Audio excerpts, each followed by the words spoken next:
Hello and welcome to the Boss It podcast with Mark Edwards and Michael Humblet. This podcast is released every week and is an over-the-shoulder look of a frank and candid discussion between two experienced software executives, providing you with useful tips, techniques and the latest concepts to help you grow your software business in the fast-paced digital age. So let's get into it. Here is Mark Edwards and Michael Humblet.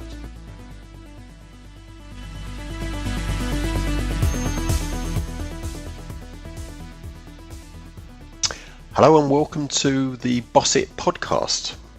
Hopefully Michael can hear me and we're connected. I can hear you perfect, Mark. I can hear you perfect. Super. But I'm not alone today. It's a bit of a special episode because I have a chicken in my home office. It's called Rosie. And you know how it goes. You have these meetings with really important people, and then you get home and you realize at an instant you are at the lowest of the value ladder, or how do you call the hierarchy chain? Because my girlfriend said, Michael, one of our chickens is sick, and we've decided to put it in your office because it's hot. Okay. So if you hear a noise, it's not me, it's Rosie, the unhappy chicken. So I'm talking to Michael Humblet and Rosie the chicken today. That's what you're telling me. Rosie the chicken. Exactly. So now we can get back to the serious part, right? She may have some contributions to make. We'll see. Absolutely. She can flap like an angel. Sounds like the title of a song. So, how have things been going this week? What have you been up to? Anything that's occurred to you this week that we should be talking about? Absolutely. It was. It's been a busy week, and one of the things that I see a lot, not only in scale-ups but also in larger companies, is the moment when sales and product engineering start fighting around features and how to get that aligned. The big question is, I have a new prospect that wants to buy our software, but before he does that, he wants to have a certain feature we don't have, and engineering still has a backlog of very important features for existing customers.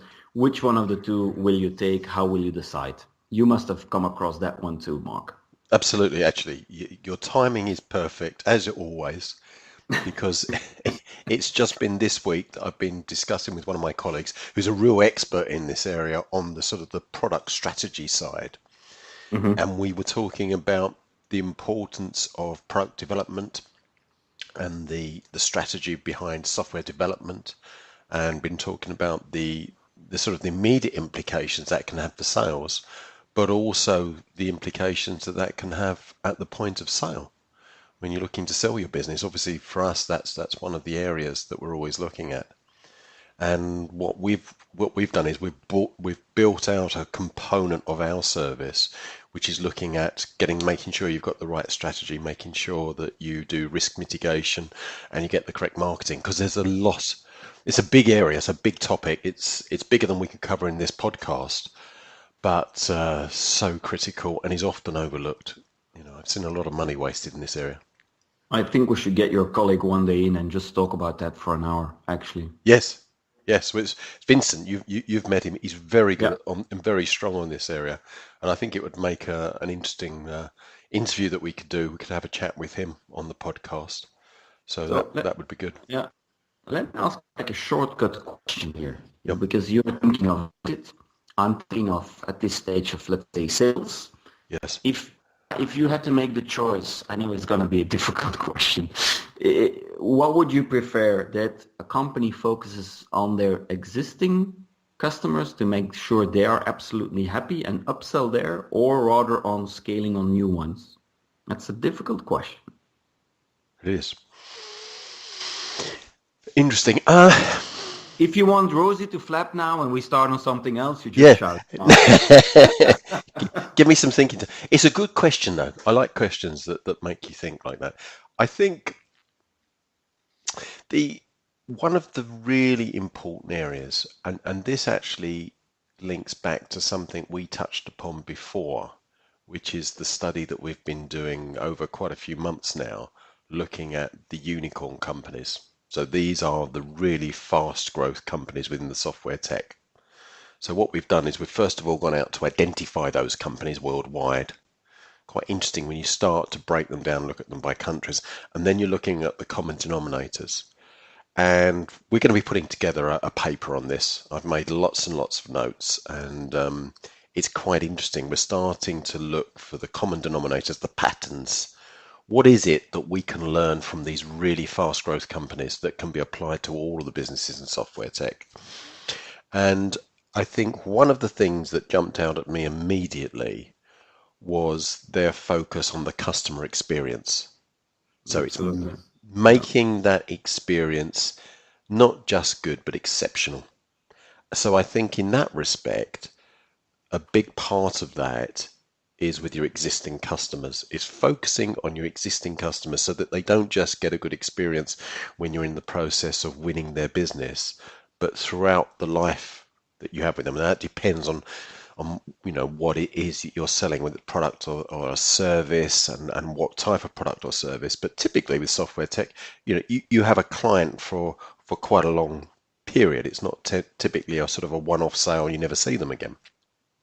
So I think if you get feedback, if you're very close to your existing customers, then that will help you with future customers to get into their mindset.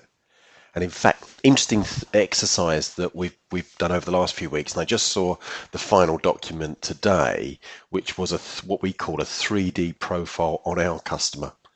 And it's creating this profile, and even we've got an image and we've got a name of the person, of a customer, and it's their emotions, their drivers, everything about them, because that's so important in a business.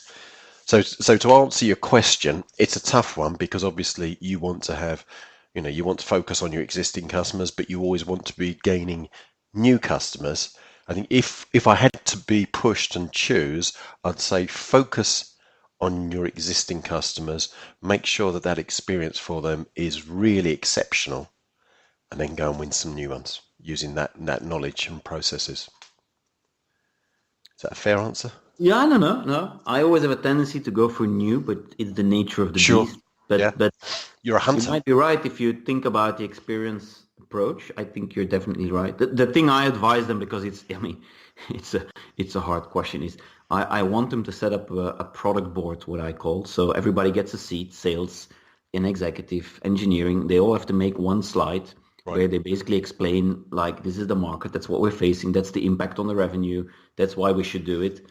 And I love to turn these things in a very positive team building kind of exercise, where we make the hard choices, we compare, we all agree, nobody gets a veto, except the CEO, of course. And then at the end of the day, I always add one slide on new ideas. And if you do that, everybody loves to talk about the new ideas. You make a tough choice, there's always somebody unhappy, but then you talk about new ideas, and then you feel the balance restoring itself. This is in short, a long story pushed together in 2 minutes, which actually, Mark, leads me to the following topic, where I've been today during lunch being confronted with, was an executive worked day and night, and then got hit down, knockout, 3 weeks. Young guy, really good, really capable. And he said it was not the fact of the working, it was, he said, my character started changing. I started to being annoying to everybody, started fighting with everybody. You must see a lot. So it wasn't an illness, it was overwork or stress? Really, purely stress related. Okay. Just worked way too much. And it's not about focus. He said there was so much going on, he had to do it. So, but that's the question, of course. Wow, yeah. I think that's something that unfortunately we see too often. I saw there was an article that I read. I think it may have been something that I was reading in a book fairly recently, and it said that, and it didn't actually back up this data, it said 49% of CEOs at some stage suffer from mental health problem. Now that's a lot. That seems a bit high to me, but actually, that might be true. Probably. I haven't got the evidence to say that's not true. I do know that it does happen, and I've come across it frequently. To sort of come down a notch from that, I think what I have seen excessively is where stress has got to the CEO to a level where it's inhibiting the way that he works. Yeah, exactly. I think you'd have probably seen that as well. Yeah. He becomes the big bottleneck, or he or she, by the way, becomes the big Yes. bottleneck. And but it's also it's like they can't let go of the control, and they really need to read like these typical websites and papers. They want to read every letter, and the guys, it's just not going to work. Trust the No. people. Yes. Yeah. I mean, typically these guys, they're hard workers. They're disciplined. They're determined. But I think that sometimes can work against you. You have to be able to step back from the business, and you need to also understand when you're performing at your best. And as you know, I've been involved in a lot of sport throughout my life, and I think I picked up some lessons from that. And I think I remember many years ago watching some sprinters. In fact, I think it was Linford Christie, the British sprinter, when he was running against Carl Lewis. That was it, many years ago, and it was a big race. And I was, there was a lot of people watching this, millions from all over the world. And I was doing triathlon at the time, so I was very much involved in athletics, and it was a big event for us. There was quite a few of us watching, and I was fascinated by them coming and preparing themselves just before the start of the race. And they were coming down into the blocks, and they were going through their sequence. And I looked along the line as the camera went, and Linford Christie was the most relaxed but focused. And when he set off, there was a lot of power there, but the tension had gone from around his shoulders. It was relaxed power. And that, for me, was sort of an analogy I think I see in business as well. You need to be able to work hard at times, but it needs to be in a relaxed way. And I think sometimes you can get those levels of stress where you can tense up. Perhaps you don't react always in the right way to colleagues. It always comes together. I mean, for me, you get this fatigue.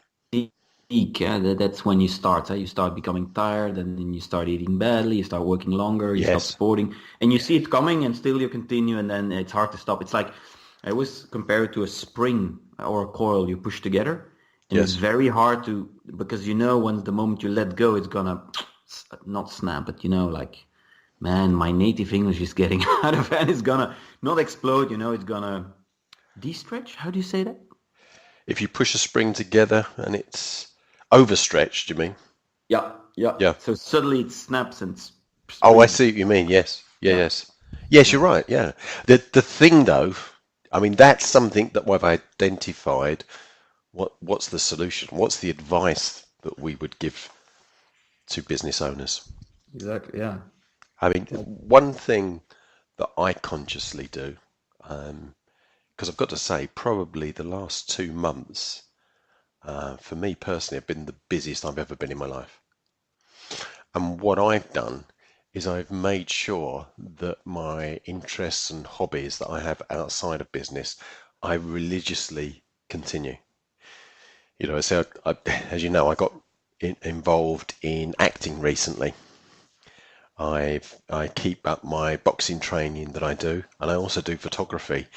And at times when you're stressed, you tend to think, I haven't got time for that, and you push those to one side. Yeah, exactly. But I think it's really important because it gives you a more balanced perspective. If all you're doing is work, if you imagine sort of looking out on a scene and all you've got in front of you in your vision is work, if something happens that's not, if things aren't going well at work, and you're really close up to it, and that's all you can see, that's your whole world. But if you've got some other, I've got my photography, and I've got acting, and I've got, my fitness training, it starts to put things in perspective. You need in family, that puts things in perspective, and I think it makes you a little bit more objective so that you can handle, because there always will be challenges in business. Yeah, it doesn't stop. And I think that you said the right word. It's putting things in perspective. I sometimes would say to people when I had large teams and they would be working for me, and I saw them working, and then one day they couldn't stop anymore. So I phoned them up and I said, listen, nobody's going to die if you do not do it, right? So this is not that important. So let it go. Yes, And absolutely. unless when you're a doctor or surgeon, you have a real problem. Yeah, yeah, it's true. Yes, you don't want So a they're surgeon not to be excused, stressed. Mark. We cannot excuse these No, guys. fortunately, we're not in that business. We Yeah, just sell software. I mean, it's yeah, different, isn't it? yeah. True. And I think the other tip that I would give, and this is something that I came across 3 years ago, as a friend of mine. He was an NLP trainer, Yeah. so neurolinguistic programming, and he'd built up a big coaching business for himself. He'd become very, very successful. He had 30,000 clients that he'd built up over a 10-year period, and I'd known him for many, many years. And he came to me and he said, "Mark, I'm going to give up NLP." And I was absolutely shocked. And I said to him, "Why?" He said, "Because I found something better." And he explained it to me. And I won't go into it now, but it's called the principles. And it's about understanding the way the brain works and realize that actually all stress is created by your own thinking. It's not external, it's the way you're handling it internally. And he described it a bit like as a bubble machine. So during the day, you have thousands of thoughts, and they are like bubbles that float across your vision. And if you Hmm. stick your head in one of those thoughts that's a worry, then that again starts to dominate. Whereas if you just step back, just let it float away and realize it's just your thinking that's creating the stress. Doesn't mean you become passive. You need to decide what a plan of action to deal with these things. Um, but don't let it inhibit your performance. A bit like the sprinter. If you become overly tense, you're never going to perform at your best. No, true, true. You do need a bit of, I mean, yeah, it's like when I go on stage for large crowds, I do need a bit of stress to be sharp. But Yes. if it's too much stress, I start breathing wrong, and then you do weird stuff, eh? You don't control it. It's the moment you have this, you're kind of floating above it, but you have and it makes you good and sharp. No, but I think the perspective is a good one, and I also think the bubble one. So I'm gonna put on a big sign with a big pink bubble. It's gonna When remind me of this I'm thing. I'm actually looking at a picture I've got in my office. It's right above my desk, Hmm. and perhaps I'll send it to you. And it's a You should. photograph. It's a photograph I took quite close to me, and it's of somebody cycling through a, an area on the road where it had been flooded. And just before that, there's a big slow sign because it was going into a village. And Hmm. I've added to it, slowing down is the best way forward. So quite often you get into a speeded up mode. I thought the idea of this, if this cyclist had just sort of really just motored through that with that water, they would have got soaked. Yeah, But they've yeah. slowed down to go through what could be a tricky bit of their journey. And that made a lot of sense to me. So I got that stuck. It's about 2.5 foot wide by about bit bigger than that actually, just above my desk. And then sometimes I just look up and it's a little bit of a reminder. I'll Hmm. perhaps I can post that on the podcast.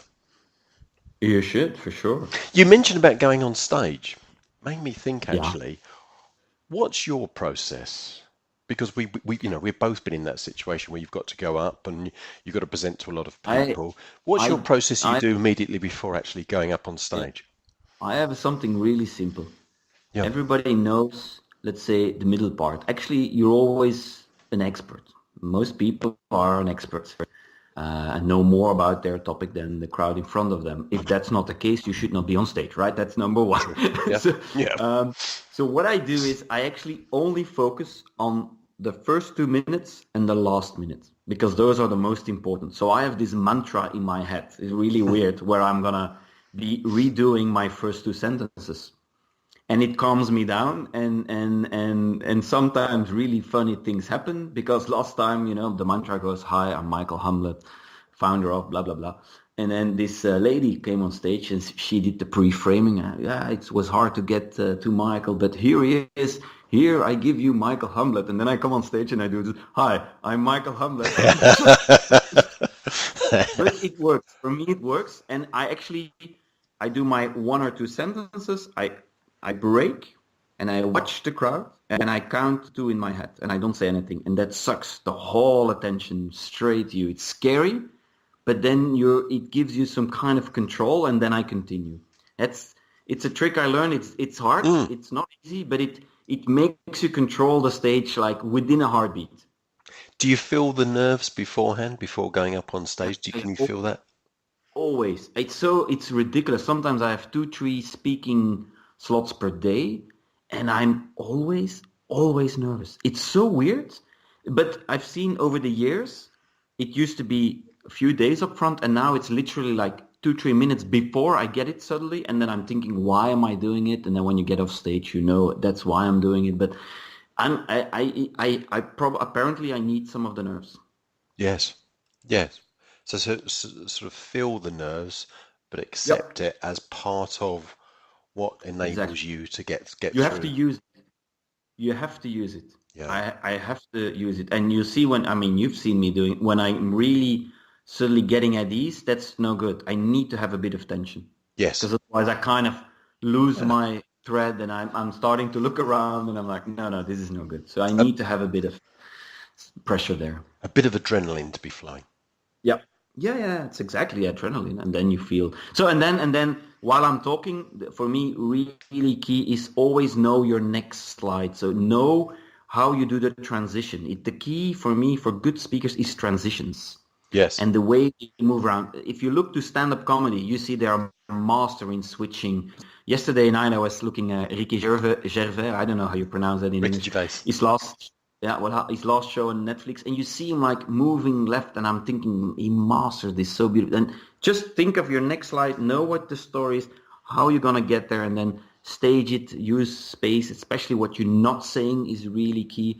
And then towards the end, you kind of build it up, and then you say your last sentence. And I don't know why people do. People keep saying, because I give a lot of teachings around how to present. People keep saying, this was my last slide. I hope you enjoyed, or I hope I didn't bore you. I cannot understand you would do that.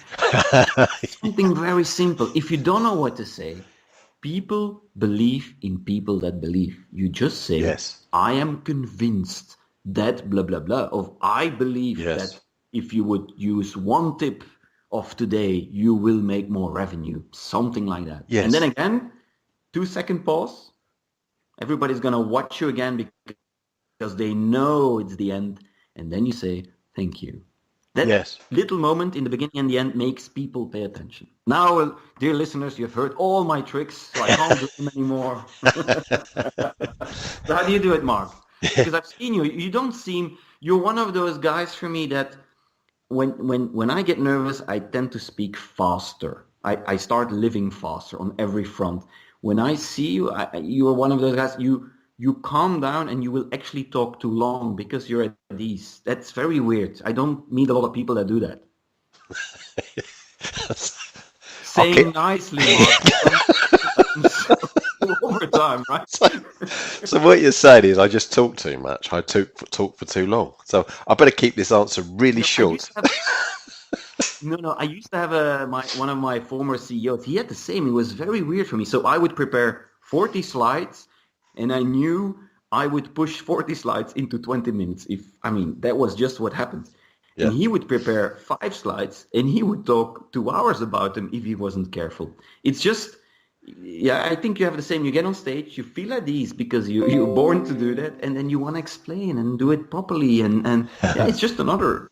I'm way too fast. That's not good either, by the way. Yeah, I mean, giving you a slap again back. That's it. Give me a quick slap on here.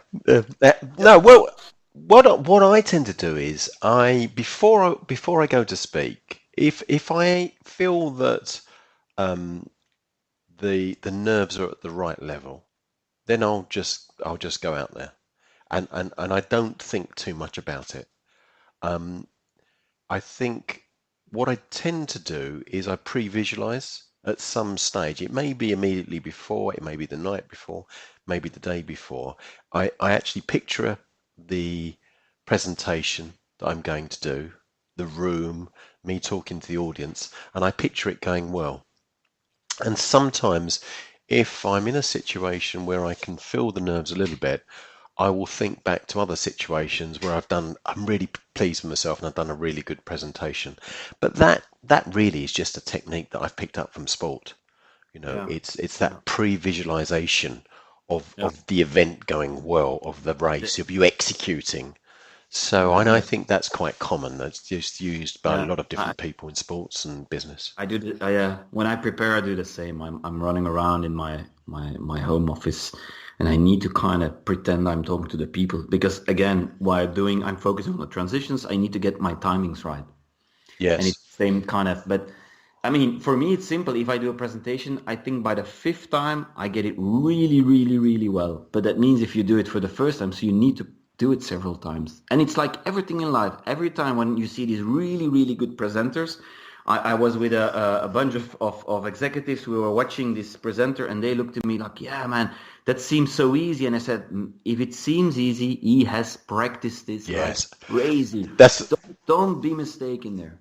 absolutely, that's a really good point actually. And it's something that again I thought of this week that I thought was worth mentioning is we've said on many occasions that the business world has changed dramatically over the last 5 years, in particular in the software tech industry. And I think one of the things that people have to be really very, very conscious about is that there are now different demands on you as a business owner and for the people within that business. One of them, of which we've just been discussing, is that there are times when you're going to need to be able to perform. You need to be able to do videos, you need to stand up on stage, you need to be the figurehead. And if you really can't do it, then you need to find somebody else who's going to take that role because your business does need it. It's really important. And I think also just the way that you present your business, not just to big crowds, but also to individuals. Things that worked in the past that were okay, it doesn't work anymore. Really doesn't. You have to, competition, they've raised the bar. We've spoken about PowerPoint presentations, sales presentations, the 90-second pitch Yeah. and the way that people can articulate what their business does and its value, tell the story behind the business. Yeah.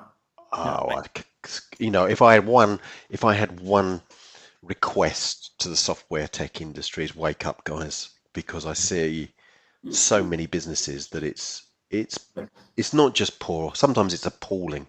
I spent the whole day today with a SaaS software company, getting the narrative, getting the story right, really right, and we did it again and again and changed slides, and they tend to make it way too difficult. So and at the end, because there were two founders, one of them got it completely, and the other one said, "But why did you spend so much time?" And I said, all of your sales issues, if you get this right, that you will have solved them. And it's what we're trying to do is say really complex stuff in a very easy way, and it's just difficult. So it's gonna take time. So yeah, my brain was fried at the end of the day. Yeah, I've had quite a few conversations over the last few weeks, and it's quite funny because two people mentioned to me about the term cognitive fluency. It's something I read about years ago, and essentially, it's a whole study about communication and how people take on information. But if you look at, and the study's been done, a complex message and a simple message, even though they may be saying the same thing, people will absorb and they will believe the simple message over the complex. Yet in the software tech industry, you would believe that the opposite is true. They use acronyms, they use technical jargon, they use what I call industry speak, the cliched sentences and phrases that we've heard so many times. Your mind gets bored with it and you don't even listen anymore.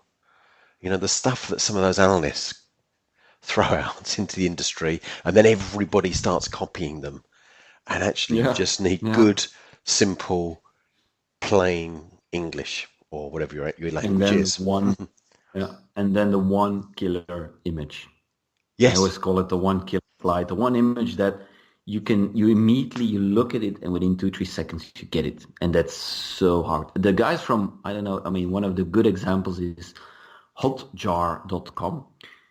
They do this heat mapping software. You can try it for free on any website. It's interesting to see how people move on your website, and they have this picture on there, and it has this thing to the left. It says It's not before and after. It's old and new, but have a look. It just answers the question. You look at it in seconds. Okay, that's what they do. So simple.